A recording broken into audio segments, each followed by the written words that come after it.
Halo, ya, kita jumpa lagi di sesi kali ini. Pada sesi kali ini kita akan membahas hal yang sangat menarik lagi tentunya, yakni bagaimana kita harus berfokus dengan kini dan di sini. Ya. Sebelum kita berlanjut membahas bagaimana sih pentingnya kita fokus pada keadaan yang ada saat ini dan tentunya di sini juga, saya akan sedikit memberikan ilustrasi. Nah, ilustrasinya seperti ini.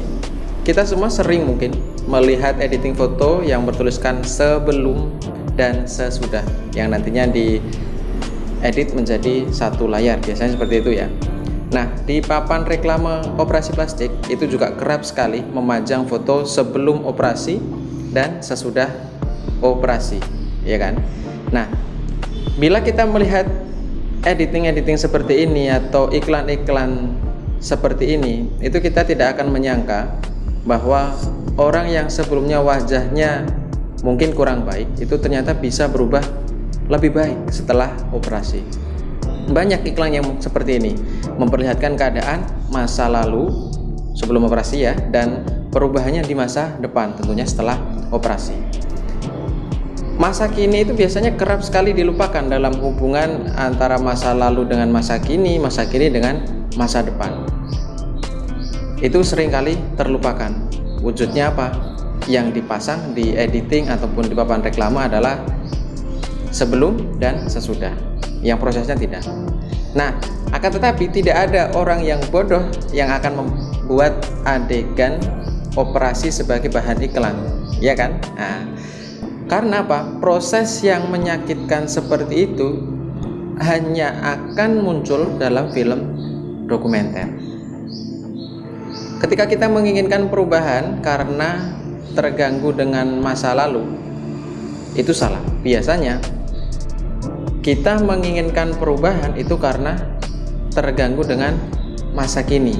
Biasanya seperti itu. Nah, itulah alasan kenapa iklan-iklan mengesampingkan masa kini dan hanya berfokus pada masa lalu dan juga masa depan. Namun perlu digarisbawahi bahwa perubahan apapun yang ada di masa depan itu tidak akan mungkin tanpa adanya masa kini. Operasi plastik itu adalah proses yang sangat menyakitkan tentunya, dan proses yang sangat berdarah, dan itu kenyataannya. Ketika kita menginginkan perubahan hati, maka kita harus mengoperasinya, ya kan? Ketika kita menginginkan perubahan hati. Nah, tindakan ini tentu akan menimbulkan sedikit penderitaan dan membutuhkan kesabaran. Banyak orang yang tidak sanggup menerima itu. Nah, mereka hanya hilir mudik antara masa lalu dan juga masa depan. Mereka mengabaikan masa kini, padahal itu prosesnya ada pada saat ini harusnya. Ya. Perlu kita ketahui bahwa semua solusi itu ada pada saat sekarang. Kita pernah ketahui atau bahkan kita sendiri yang melakukannya. Banyak orang yang menyusun rencana karena biasanya itu mengkhawatirkan masa depan, iya nggak? Mereka menyusun rencana A, rencana B, sampai rencana C biasanya. Itu untuk mensiasati masa depan. Nah, mereka juga berupaya melenyapkan kekhawatiran dengan meyakinkan diri biasanya. Nah, cara ini juga kerap dipakai dalam marketing, sering sekali bahkan. Kita menekan rasa cemas dengan menegaskan bahwa aku ini loh bisa. Ya, semisal aku pasti bisa lulus ke universitas ternama kalau aku ikut bimbel ini. Nah, itu kan proses meyakinkan diri bahwasanya dia pasti bisa lulus dengan meyakinkan dirinya sendiri. Kalau meyakinkan diri, menghipnotis diri, ya kan, dan sikap positif itu bisa mengurangi kecemasan, maka cara itu bisa terus berlaku atau bisa terus digunakan. Namun saya sendiri tidak menyarankan cara seperti itu. Meskipun kita memandang optimis masa depan dan dengan sikap yang positif, krisis itu akan datang lagi dan datang lagi. Keyakinan itu akan goyah ketika biasanya kondisi tidak bagus atau kita tidak memperoleh kompensasi atas kerja keras kita. Itu biasanya. ya kan? Keyakinan kita akan goyah dan akan memberikan hal-hal yang lain atau solusi-solusi yang lain. Itu biasanya ketika keyakinan kita goyah. Nah, di saat seperti itu banyak bahkan orang-orang yang bertanya, kenapa sih aku tidak yakin? Nah, mereka sepertinya mempercayai bahwa keyakinan adalah jalan menuju sukses, ya kan? Banyak dong yang meyakini bahwasannya keyakinan itu adalah jalan menuju sukses. Tentu ya, yakin itu baik, tetapi berapa banyak hal sih di dunia ini yang bisa kita pastikan, ya enggak? Sejak semula masa depan itu tidak pasti, sehingga kita tidak perlu terlalu berpegang teguh pada yang namanya optimisme. Nah, pada dasarnya solusi apapun itu akhirnya harus berfokus pada masa kini. Kita akan kembali pada kenyataan meski telah mengatasi kecemasan dengan berbagai cara, termasuk meyakinkan diri dan menghipnotis diri. Seorang siswa nih ya, saya kasih contoh. Dia harus tetap mengerjakan tugasnya hari ini, dan juga seorang pemuda yang dulu sibuk dengan diet harus tetap berolahraga hari ini, ya, untuk mencapai hasil yang lebih baik di masa depannya. Itu. Maka pentingnya berfokus pada saat ini dan ada di sini itu harus kita terapkan. Karena kayak gini, apa yang kita inginkan saat ini dan di sini itu biasanya akan merubah apa yang kita lakukan di masa depan. Ketika kita lekat dengan masa lalu, itu kita akan menyesal. Dan ketika kita tertawan oleh masa depan, kita akan kacau balau, pasti ya. Ketika kita tertawan dengan masa depan, pasti akan kacau balau. Masa lalu itu tidak bisa diputar balik, sedangkan masa depan kita tidak bisa ketahui berapa banyak yang akan datang dan kapan datangnya. Itu kita tidak bisa tahu. Itulah sifat asli masa lalu dan masa depan. Nah, bagi orang yang waras, porsi masa lalu, masa kini, dan masa depan itu setara ya jumlahnya biasanya. Bahkan bisa juga masa kini itu yang menduduki setengahnya. Sementara orang-orang yang rendah diri itu biasanya terlalu menekankan masalah pada masa lalu ataupun masa depan. Nih, saya kasih tahu bahwasanya pemecahan masalah itu biasanya dimulai dengan lebih memusatkan perhatian pada masa kini. Banyak para dokter kejiwaan yang menyebut prinsip di sini saat ini, ya. Tidak memikirkan masalah yang telah berlalu atau masalah yang akan datang. Itu prinsipnya yang biasa dibangun. Dan fokusnya apa? Fokus pada hal yang akan dilakukan sekarang. Tetap berfokus karena hal-hal yang dilakukan sekarang itu nanti yang akan mempengaruhi tindakan-tindakan ataupun hasil yang ada di masa depan. Ini adalah proses membentuk kebiasaan baru sih ya. Sama dengan berolahraga di pagi hari atau diet dengan dada ayam ya. Melepaskan diri dari rutinitas yang selama ini dan membiasakan diri dengan kegiatan baru. Terus berulang, terus rutin. Namun kita rentan untuk keluar dari jalur meski sudah mencoba untuk berfokus pada saat ini dan di sini. Hal ini dikarenakan kata di sini saat ini itu begitu abstrak. Oleh karena itu, kita kerap kali mengarah kepada kecemasan masa depan dan atau menghindar ke masa lalu. Ya kan? Nah, agar tidak seperti itu, kita harus memasang sedikit tulisan di depan mata. Contohnya kayak gini.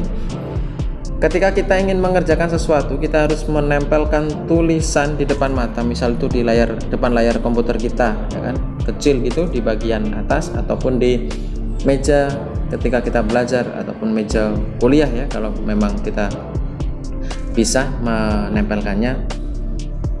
Kita tulis aja seperti ini. Kini di sini apa yang ingin aku lakukan? Atau kini di sini apa sih yang harus aku lakukan? Nah, setelah itu coba temukan jawabannya. kita mungkin tidak bisa langsung ya menemukannya. Amati contoh-contoh yang akan saya berikan berikut ini. Amati dengan cermati supaya kita bisa melakukan hal-hal yang terfokus pada saat ini. Meski nanti agak keluar jauh, silahkan kembali ya. Silahkan kembali untuk fokus pada apa yang harus kamu lakukan. Saya kasih contoh gini, misal kamu mempunyai pertanyaan pada dirimu sendiri. Apa yang aku inginkan di saat ini? Contoh ya, kita jawab mungkin presentasi dengan baik.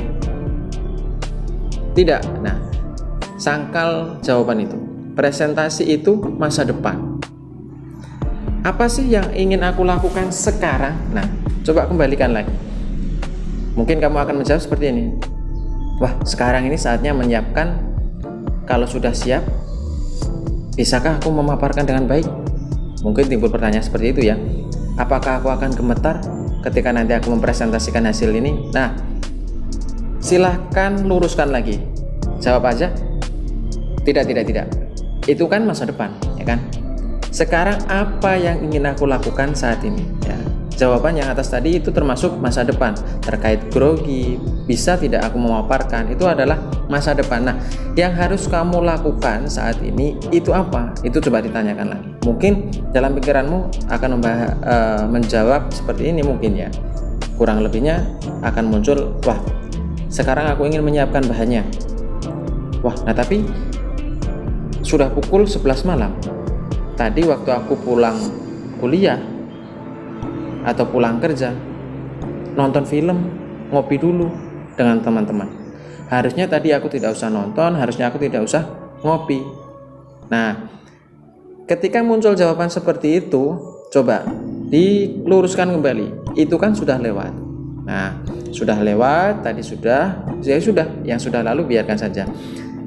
Coba fokus lagi, kini dan di sini. Apa sih yang ingin aku lakukan sebenarnya? Nah, mungkin setelah beberapa renungan tadi, jawaban-jawaban yang terdapat dari pikiran kita itu, mungkin ada jawaban seperti ini yang muncul. Sekarang, walaupun hanya 1 jam, ya, aku ingin berfokus di sini menyusun bahan presentasi. Nah, itu berarti yang harus kita lakukan, menyusun bahan presentasi walaupun 1 jam. Nah, baiklah. Kalau begitu, coba sekarang tulis. Sekarang aku ingin menyusun bahan presentasi selama sejam di sini. Lalu tempelkan itu di depan layar komputer ataupun di meja belajar. Ya, pandangi setiap kali kamu mencempaskan masa depan yang nantinya grogi, yang nantinya kepikiran bisa presentasi atau tidak, atau menyesali tadi yang sudah masa lalu terkait ngopi dan nonton film misalnya. Dengan begitu, kamu akan bisa fokus menyusun bahan. Pasti coba lakukan hal ini agar kamu bisa berfokus. Itu hanyalah contoh kecil ya, contoh kecil yang bisa memancing kita untuk berfokus pada saat ini. Misal ada contoh lagi, kamu bisa mengkiaskan pada dirimu sendiri ya. Itu terkait hal-hal yang bisa kita lakukan untuk memfokuskan pikiran kita, memfokuskan hati kita pada tindakan-tindakan yang ada saat ini ya. Tidak berfokus pada masa depan, tidak berfokus pada masa lalu. Karena dengan berfokus pada masa kini, kita tidak akan hanya mempercepat penyelesaian masalah. Nah, itu menariknya. Karena ketika kita berfokus, masalah-masalah yang ada di masa depan itu kemungkinan sudah kita persiapkan. Dan masalah-masalah yang ada di masa lalu itu sudah kita tebus dengan pekerjaan-pekerjaan ataupun tindakan-tindakan positif yang ada pada saat ini. Tetapi juga kita bisa memperoleh keuntungan baru ya, selain mempercepat penyesalan masalah, mohon maaf ya, kita bisa mendapatkan atau memperoleh keuntungan baru. Hal itu adalah daya tarik ya. Perlu diingat lagi, hal itu adalah daya tarik. Orang yang tenggelam dalam masa kini terlihat sangat menarik. Sambil meningkatkan harga diri, kita bisa tenggelam dalam masa kini dan juga memperoleh daya tarik yang lebih unggul. Sekali mendayung, 2-3 pulau terlampaui. Nah, enak kan? Jadi silahkan kita mulai berfokus dengan apa yang ada di saat ini, karena saya sampaikan kembali lagi, apapun yang kita inginkan saat ini itu akan mempengaruhi masa depan kita. Dan percayalah, semua solusi masalah itu ada di saat sekarang. Thank you sudah menyaksikan video ini sampai selesai. Semoga bermanfaat dan dapat memberikan tambahan ilmu lagi. Kita jumpa di sesi selanjutnya. Bye bye.